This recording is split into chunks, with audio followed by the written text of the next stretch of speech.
In Chapter 17, we're going to take a more detailed look at carboxylic acid and the derivatives of carboxylic acids.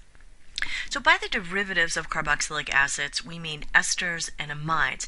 But let's take a look at carboxylic acids and remind ourselves of that functional group.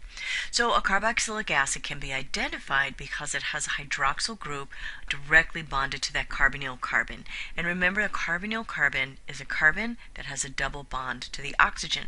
And we saw that carbonyl carbon when we looked at aldehydes and ketones. But now that it has a hydroxyl group, makes it a carboxylic acid, and that hydrogen is the acidic hydrogen in a carboxylic acid. Now, it is going to be important to recognize a way that carboxylic acid chemical formulas are written, and that is RCOOH. So when you see COOH or sometimes CO subscript 2H, that means a carboxylic acid, where the R is going to be an alkyl or aryl group. And none of the hydrogens on the R group are going to be acidic. Only the hydrogen that is bonded to that hydroxyl, which is bonded to the carbonyl carbon, is going to be acidic.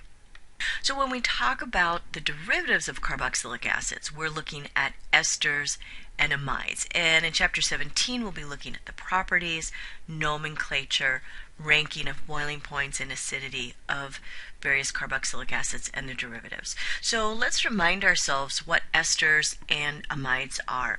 Both of these have the carbonyl carbon, and esters have an OR group directly bonded to that carbonyl carbon. And that OR group is always going to be derived or thought of to be derived as from an alcohol. So this O and then the R if it's an aryl or alkyl group. If there were a hydrogen here, it would be an alcohol.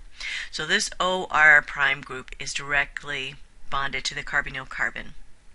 And amides also have that carbonyl carbon, but that carbonyl carbon is bonded to an amine group, whether it's NH2, NHR, or NR2. So here's some structural formulas that might be easier to wrap our head around the different functional groups. Here's the carboxylic acid, where the hydroxyl is in red, with the acidic hydrogens right there, and then that carboxylic acid is going to be bonded to that carbonyl carbon bonded to some other R group.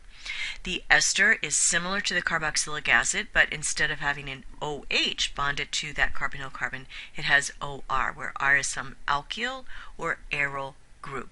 And then the amide, instead of having an OH or OR group directly bonded to the carbonyl, it has an amine group. And then phosphoric acid esters, those are something that come up later with biological chemistry, but it's useful just to kind of introduce yourself to this structure for when it comes up in more advanced organic or biochemistry.